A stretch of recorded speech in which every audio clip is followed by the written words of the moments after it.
اهلا وسهلا بكم في حلقه جديده قناه كروات كرو. معاكم امجد كروات كرو. يا ريت نعمل لايك سبسكرايب للفيديو، لايك سبسكرايب.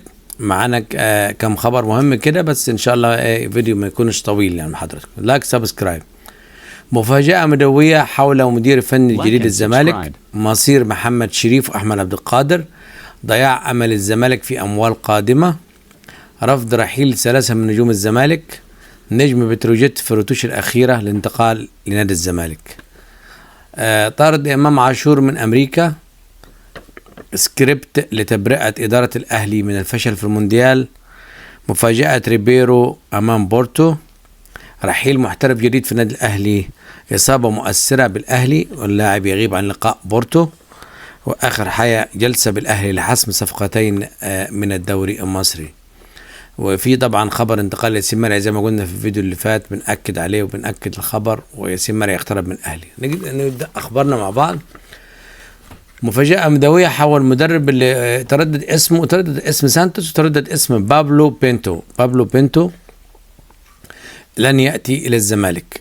طب ليه؟ المواقع جايلة وكل الصحف جايلة. لا، بابلو بينتو مرتب بتاعه كبير 2.5 مليون دولار. ده طبعا يفوق قدرات الزمالك، واصلا يفوق قدرات انديه اخرى. فكده بابلو بينتو يبتعد، وسانتوس ليس اكيد في اسم المدرب حتى الان لم يعلن.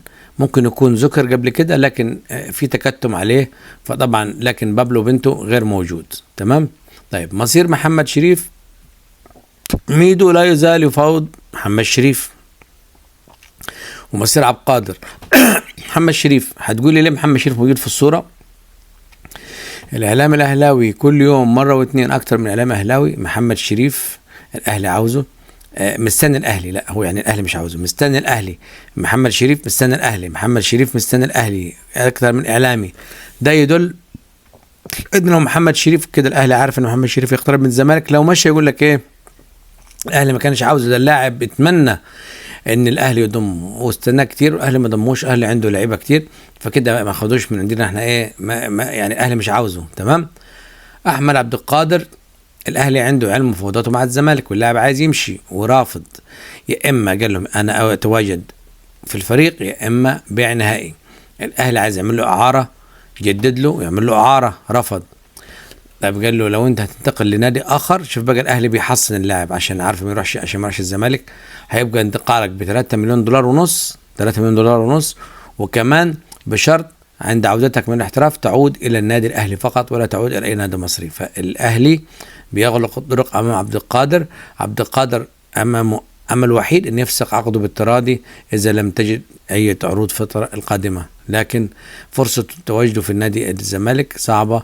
محمد شريف يقترب برغم الانقسام حول مستواه، لكن ميدو يصمم على محمد شريف. ضياع امل الزمالك في اموال قادمه. كان في بطوله عربيه كاس العرب من يوم 25/7 او 28/7 حتى 11 اغسطس. بطولة عربية هتجيب 6 مليون دولار، والزمالك كان يأمل انه طبعا يجي له يعني ياخد مركز اول او تاني. فالبطولة مهددة بالالغاء بسبب الحرب القائمة حاليا، الحرب القائمة اللي انتم عارفينها بين دولة اسرائيل ودولة ايران، يعني نظام مناوشات.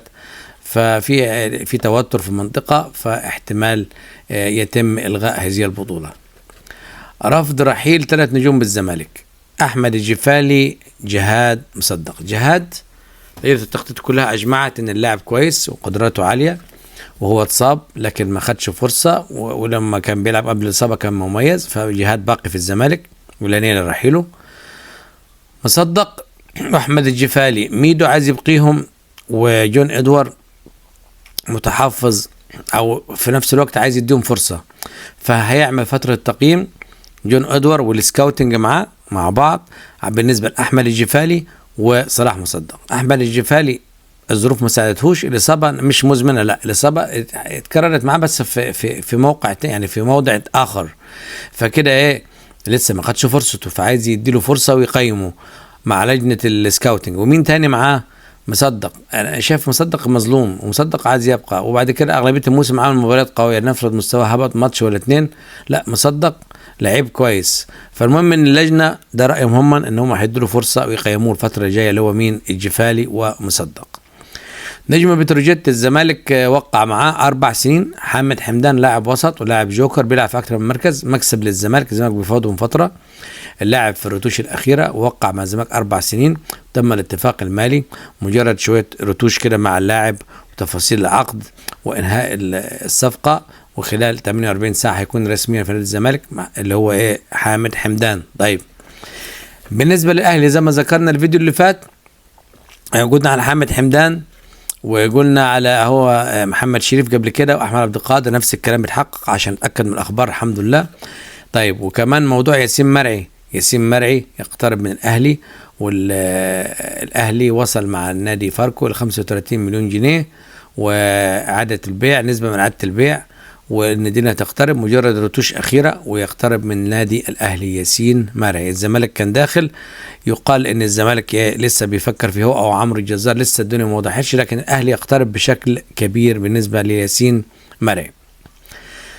يقال ان امام عاشور يعني طلب انه يترك الفندق بتاع اللعيبه، ويعني ايه يعني يبعد عن فندق اللعيبه لانه هو مصاب ويبقى في فندق اخر.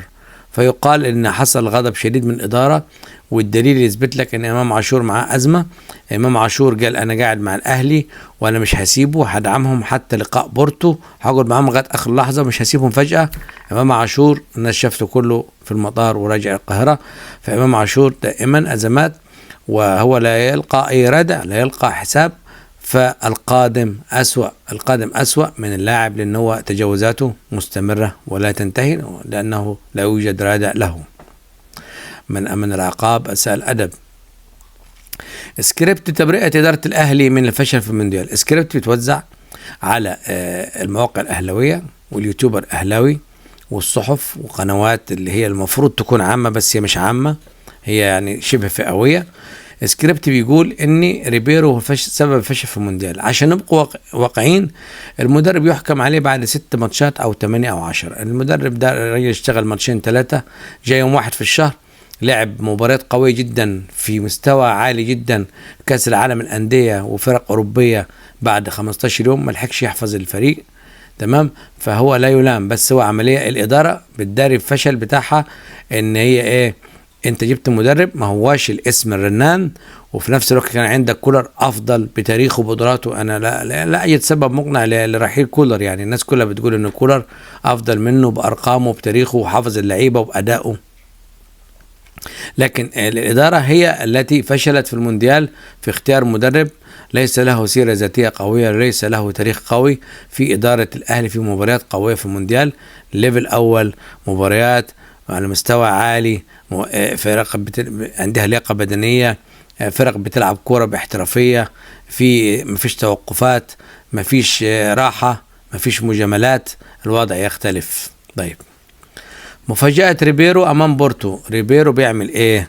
ريبيرو هينوي يشرق بن شرقي، يديله فرصة أكبر، وهيشارك ديانج لغياب مروان عطية، وديانج ممكن يظهر بشكل كويس، واحتمال يدي وقت أكتر لجراديشار وحسين الشحات.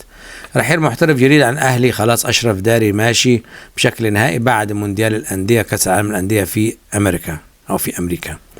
أشرف داري ده خلاص كده إصابة مؤثرة للأهلي، وتأكد غياب مدافع الأهلي اللي عمل مستوى كويس خالص الفترة دي، ياسر إبراهيم يمكن أفضل مدافع حاليا في الأهلي، فعندي ألم في العضلة الضمة ويغيب عن الفريق. لكن هناك أحمد رمضان بيكهام.